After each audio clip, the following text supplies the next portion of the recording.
I absolutely do think there'll be a cure. With all the gene splicing that is happening these days and the way technology is going, I think there's a cure for pretty much just about anything.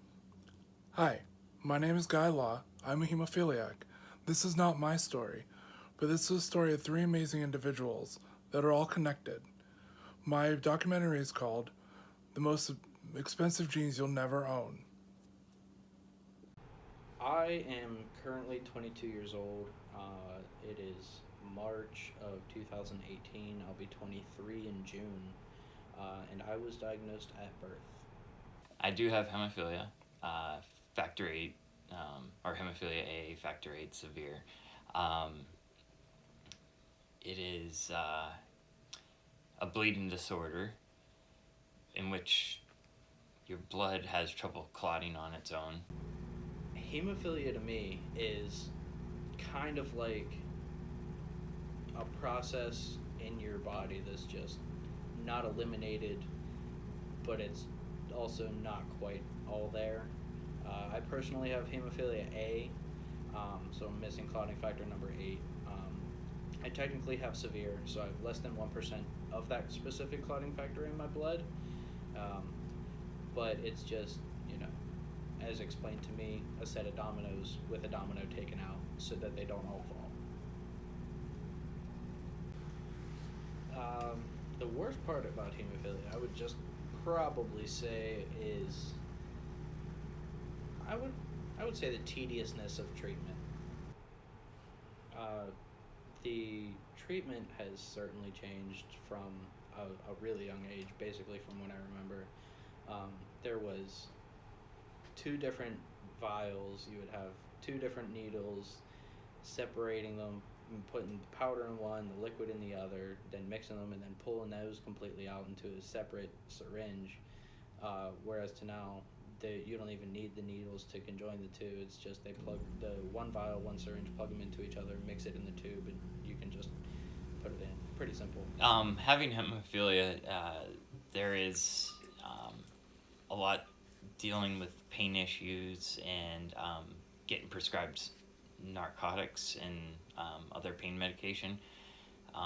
And in my case, I was prescribed Oxycontin for when I was 15 until about 20, so about 5 years, and it became a problem. I had to go through a detox program. Unfortunately, having to deal with pain, I can never get away from not taking any pain medication for when I am having bleeding episodes, but nowadays with being able to treat at home and not letting bleeds get to that point where I have to take pain medication, it reduces the potential of developing another dependency. Bleed to me is, first of all, pain, and a lot of it. The area that it's at, it starts swelling. It's super warm to the touch. It just feels like a big blood sac just sitting under the skin, and it doesn't feel good at all. Back, 25, 30 years ago, at the time there were no home health companies, so you had to go to the hospital or the emergency room when you were to have needed factor. But then we'd have to go every other day for like 5 years until home health companies came out. And at the time, treatments would last anywhere from 35 minutes to an hour. And now, you go once a year down to the clinic. You see a physical therapist, you see the doctor, you see the social worker, and now your treatments are done once a week. Takes maybe 2 minutes. It's just like giving a doctor giving you a shot.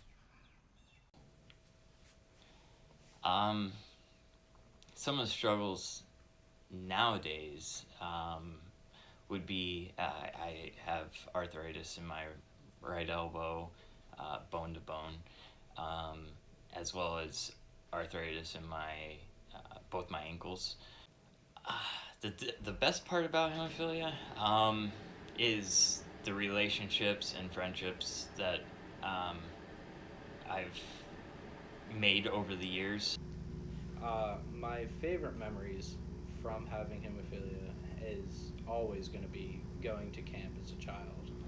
I mean, they always had the best activities, things that you would think that we couldn't do. They were pushing. They challenged us. It was always fun, and same. Everybody was just always great with each other. A cure to me doesn't necessarily have to be, they give me one injection and I'm done for life. If they could reduce it down to at least once a month, that would be pretty optimal, I believe.